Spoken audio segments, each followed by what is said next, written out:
So hi, this is 70-year-old Dave, and I want to take you through my choice of bike in terms of doing e-biking and e-bike touring. So on my previous video I said I chose a Gudurite rather than the recent Muller Charger 5 because of the cost, and I'd just like to take you through my bike and maybe some of the adaptations I've done. So here she is in misty matte blue, which I think is a really lovely colour. So okay, so I'll just take you through some of the main features. So it has the Gates belt drive at the back, and now I did a 130-mile trip from Taunton over 2 days, and it was absolutely faultless. There is the roll-off E14 hub, just totally reliable and really efficient. So it has an electronic gear shift, which is just here, and as you can hear, it's really easy to use. I'll show you how I turn the bike on and select gears in a second, but I'll show you just a couple of other features. The battery is in here. There it is. It comes out extremely easily. It's locked in on the side. So that's that part. Suspension forks, really comfortable. It has a rear rack. I put on an adapter for the Topeak top box. That's because the other one I used on the ride just didn't fit very well, and this sort of adapter plate, which is about 20 quid, just means to say that the top box can just slide in and off, and it's really convenient.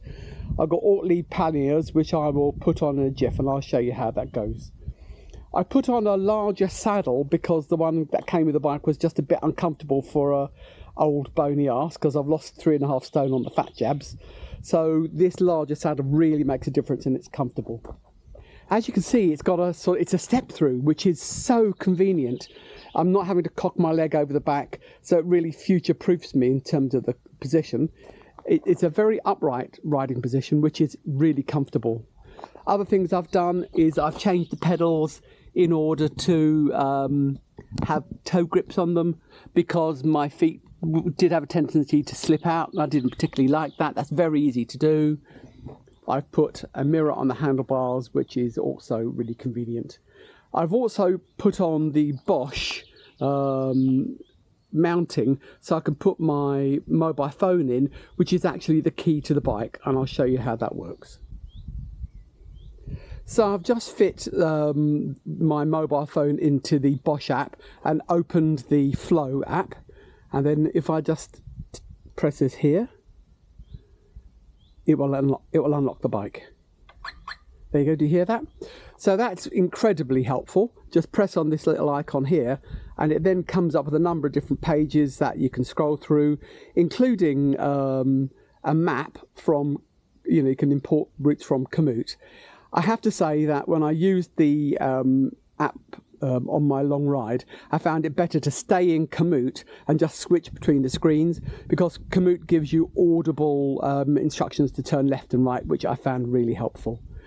Okay, so what I've got is the Bosch Performance Line PX motor, which I have to say was incredibly efficient on my ride. Now, after I've done this intro, I'm going to be taking the bike out on a variety of different terrains to give you an idea of how it rides and how the different modes with the Bosch system work. And what I can say is I did not have to use the highest modes. Let me just take you through them. So the first mode is Eco Plus, which is, as you can see, it's green. All right, now that is good for riding along the flat, right, but doesn't give you a huge amount of assist. Then you've got Tour Plus. You can see it's blue, right? Now, Tour Plus is an incredibly efficient and good mode. I did most of my riding on it, and it really spared my legs, all right?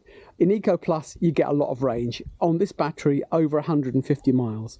On Tour Plus, you're going to get something like 80 miles on this battery, going up a variety of terrain. If I go up one, you can see it goes purple. Yeah, purple. Now purple is advanced. That will take you up any hill really efficiently and really quickly. So this is an e-bike, a British e-bike, so you can't just twist the throttle. It's only assist with pedal and goes up to 15 miles an hour. But you can pretty much pedal up a hill at nearly 15 miles an hour. If you're prepared to go slower, just put it in Tour Plus and that'll get you up the hill and spare your battery. If you're on advanced mode, that's going to burn through your battery a lot quicker, but very, very leg saving if you're an older adult like me. The final mode is turbo, which you can see is red, and I think you're going to be going up a cliff to have to need this. In all the trip, never needed it. Duncan, the guy who is the managing director of Gudrite, took me up a 1 in 4 hill, and I absolutely didn't need that mode. It was really, really good and advanced, and I could have done it in Tour. So those are the 4 modes. In terms of the gear shifting, you can see it here, and if you just listen, that is how easy it is to change gear. Handlebars, really, really comfortable. It has lights on front and back, so that's really handy. Now, the other feature I really like is this lock. So this lock puts a bar across there which stops the rear wheel turning, which is a really good feature and very quick and easy to use. However, what you have here is a fitting where a bayonet cable goes in, which you can loop around, and is a really, really handy feature for putting a very secure lock on it. I will show you the cable later. So that's pretty much the bike, and what I'm going to do is I'm going to take her out for a bit of a spin to give you guys some idea of how it works and the different modes.